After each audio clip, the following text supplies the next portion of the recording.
Hey everybody, it's Master Gallengeist here, bringing you my review for The Amazing Spider-Man issue 24. Yeah!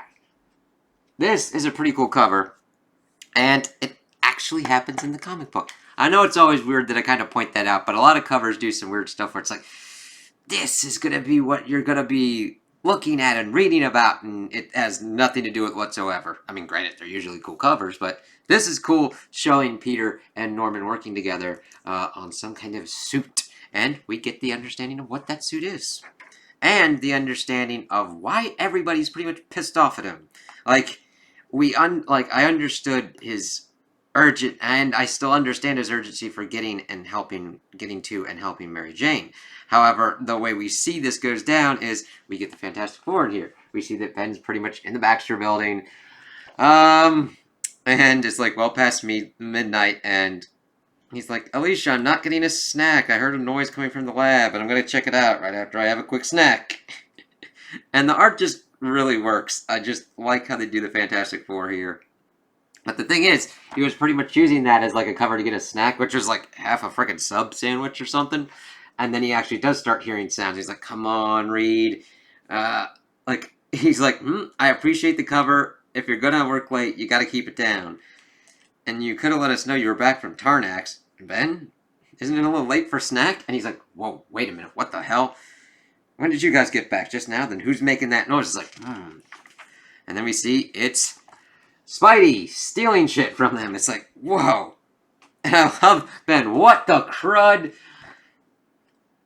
He's stealing the mini fusion reactor. Like, he actually helps them. And then he, like, smashes into something that's, like, putting stuff on him. I was like, what the hell? And Ben's like, I knew what you were stealing. And then Reed's like, what the hell's going on? Like, are you stealing that? Why didn't you just ask? Can I have the mini fusion reactor? It's dangerous. I just can't. And I understand he's on a time-sensitive kind of thing, but you should be able to explain, especially to your friends, what's kind of going on. Because if Reed's like, it's dangerous, it's dangerous. Like, you know what I mean? And then he pretty much, like, covers his eyes with webs, and we find why this situation is kind of nutty. Because Reed's telling the computer to restrain the intruder, but of course no intruder is found. And he then says to restrain Spider-Man. He's like, he's on the safe list. Oh crap. What is this stuff? Damn it, computer. And then, of course, they go on to seal the corridor, and Spidey's like, damn it. And then Johnny's trying to go after him, but the things that leaked onto Ben start igniting, and it's like, ah, crap. And, of course, Sue's able to utilize her force fields to put out the flames and everything. And then, of course, Spidey's making kind of jokes at this, like, wow, how long have you been doing this? You gotta be more careful with those flames. I don't know what you think you're doing, but I've had enough of it, and it's really interesting because Johnny understands stuff that Pete's going through, but Johnny is fucking done with that shit. When he reaches his limit like that, that's kind of interesting. It's like, holy shit, as we then see that he pretty much blasts. And then they're like, what are you doing? Just giving him a little scare. I think Spidey? And then, he escaped, right? I didn't. Oh, God. I think you torched him. Is there a smoldering corpse? No. Then he clearly escaped. Johnny, I'm on it. Right? Just like, yeah, no, he escaped. And we see him flying in the night. And we then see that Pete's like, yeah, the whole thing with the Human Torch is that, like, you're the Human Torch. You can cover more ground, but losing him wasn't hard. He can't turn down his flame. He has to be careful about where he goes. I don't. I can go anywhere, even New Jersey. It's the only place Norman could find a suitable workspace, away from New York City, away from prying eyes. We don't want to attract attention, as we see somebody is actually attract to them. And of course we see him get in. Did you get it? I told you I would, didn't I? Good timing. I'm finished, as we see that Norman has been building a suit for Spidey to, I guess, like, transverse the various different multiverse to get to where he needs to go. And then Norman pretty much runs through a list of other places that they've stolen stuff from. So they stole stuff from the Fantastic Four. They borrowed from Stark quantum cables that needed aggressive modification to fit the Planck drive that Felicia procured from Moon Girl. So you're pissing off pretty much all the smart kind of people in the MCU, well, in the Marvel Universe. Fantastic Four, Stark, Moon Girl, and all these people would have helped Spider-Man. Now, granted, I understand he's under time constraints. However, you're already kind of time constrained because you're already kind of in your universe. Time is going to pass at whatever rate it is. However, if you'd probably talked to Reed, Stark, and Moon Girl and had them formulate, they could have probably been able to exact a date and like when you're moving through space, you can also then try and do the variable of time. Now, granted, it's kind of harder to do both of them at once, but if any of them could have done it, that would have worked. And he's talking about running tests now, and hopefully in a couple days. And Pete's like, nope, we go now. And we'll need all the power. Let me see. Yeah. Then, of course, Norman's talking about they need all the power in the fusion reactor to send you back. The spider device slipped you through time and space and time, but the door slammed shut behind you. We're going to reopen it with brute force, so that's kind of why they have, like, a protective suit and stuff, which makes sense because the other one, I like that they kind of explain it that way. So that way we kind of understand how this device works, and you kind of need to have that. And he's talking about how that saves your express ticket for the journey home. I've extended the effective range for multiple travelers, but its charge is only good for one trip, so look after it. It's like, and Norman's not being an asshole. It's very interesting having this kind of Norman that is trying to be a good guy and help Pete out in this crazy situation. And then talking about that Peter needs to be cognizant of the risks. Neither of us have slept in days. I haven't checked my work. And Pete's like, I understand. Let's go. And then an interesting kind of part. All right. Thank you. Thank you for trusting me with this. And Peter's like, I don't. But MJ's out there alone. I don't have a choice. Understood. Prepare for ignition. And that's the thing. I really get the sense that this is a different kind of Norman Osborn. Now, granted, he does have the potential to become the asshole because I've read him across different iterations.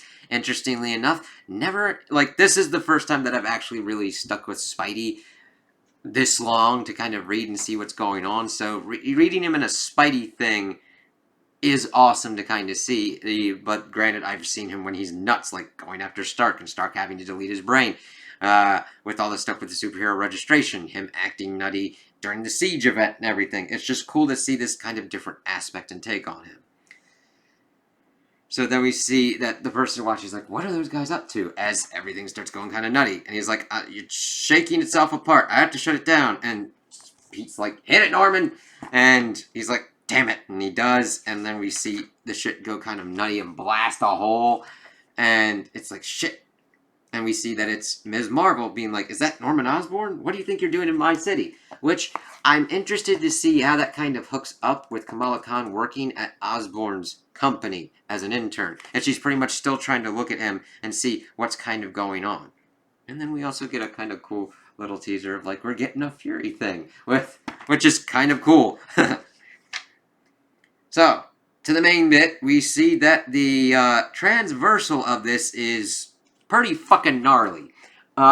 Pete's being kind of like stretched and everything, but it seems like the suit's keeping him as intact as possible. So if you had attempted to do this kind of brute force method without any kind of protective gear, if you've seen Doctor Strange into the Multiverse of Madness, what happened to Reed Richards in that is kind of what would happen to your ass here when one is like, aboosh. So we see him pretty much blasting through. We see him starting to come up to the symbols, which are kind of cute and just kind of weird looking. And then we see that Rabin's talking about, there you are, as Pete's screaming. And he's like, Rabin, you travel to your death. I slaughter you when you arrive. You travel to your death. I slaughter you when you arrive. And he's like, no. He's like, I agree. My ceremony was flawed, performed in the wrong order. I've gained the mind of a god, but not the body. To become the god of death, it is I who must... and then stop. It's like, that's freaky looking. And it really fits with the art style. I mean, the crazy kind of shit shenanigans that are going on. And then we get to Mary Jane and Paul. And Robin is like, well, plunge the blade of decay into your heart and I will become Wyatt. And then Mary Jane's like, try it, mother. As we then see things are going nutty. We see Paul's pretty much bleeding out. And I'm like, that's not good. We see somebody is behind some kind of door smacking on it. And of course, Robin's like, Sunblood, Peter. And of course, Peter's like, get away from her. I've been, you've been gone too long, Sunblood, as he's going in to punch and take on, Rabin, sorry. You can no longer stand against me. You can only spend your last moments witnessing the death of your. What is this? A small voice? Yes, I understand. As Robin pretty much gets kind of like distracted by what's kind of going on. And he seems like he could have pretty much taken on Peter, but then he got distracted by the small voices. So evidently these, when we get to the end here, we get linked up to who's behind the door, and we see that he is then stabbed through with the blade of decay, and being like, just as my god, I am now dead. And Paul's like, works for me. Now granted, this kind of bit kind of confused me a little at first. Well, not confused me, but I see that he's got the kind of black kind of energy or whatnot kind of getting out of his body, and I thought it was kind of entering Paul or whatnot. So it might just be that it's over Paul, and we'll kind of have to see if any of that kind of goes through later on. But then we see him talk about the kids as he's like pretty much trying to stop himself from bleeding to death, and MJ's asking if that's actually Peter, and he's going, Mary Jane. He's like, you're okay, Peter. You're okay, right? Yes. How did you come here? Wait, MJ, you've been gone a long time. A lot has changed. And then we see someone saying we should get moving.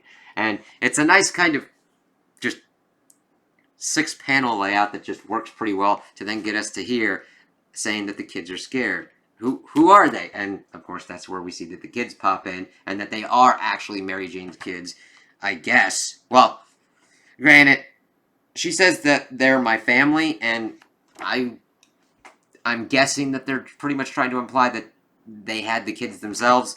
But we never know what other kind of new information that we're going to go on. So I'm going on the assumption that they are the kids, especially with the red hair of the little girl. But granted, there could have been some kind of strange kind of occurrence that happened that the kids were brought on by magic, or some kind of strange kind of thing with the symbols or whatnot, and Robin didn't know about it, so it's like, what the fuck?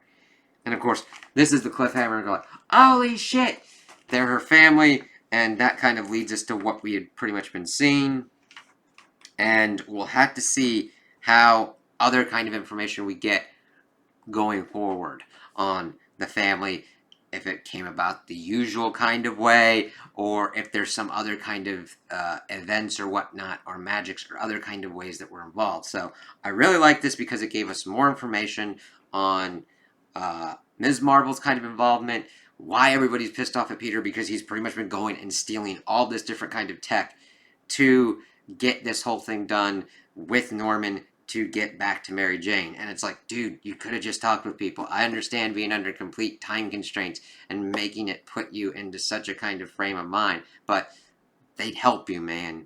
And he just had that thing to get to Mary Jane, and when he gets there, things are going completely and utterly nutty. Paul's pretty much bleeding out. Robin's like, yeah, I'm gonna fucking become the god of death, motherfucker. And it's like, ah, shit. And then we learn about Paul and Mary Jane pretty much being together and having kids. It's like, well, I'd like to know what more is that. We've pretty much got the assumptions right here.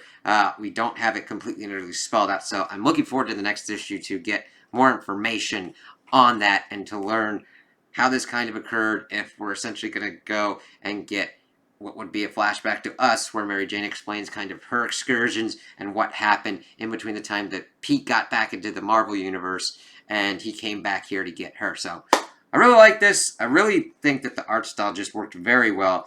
I mean, I love it, but the action scenes with what was going on with the Fantastic Four, the tech design of Peter's suit, and then it's blasting through and him going nutty throughout the universe as he's like transversing it. So we'll see what kind of happens next.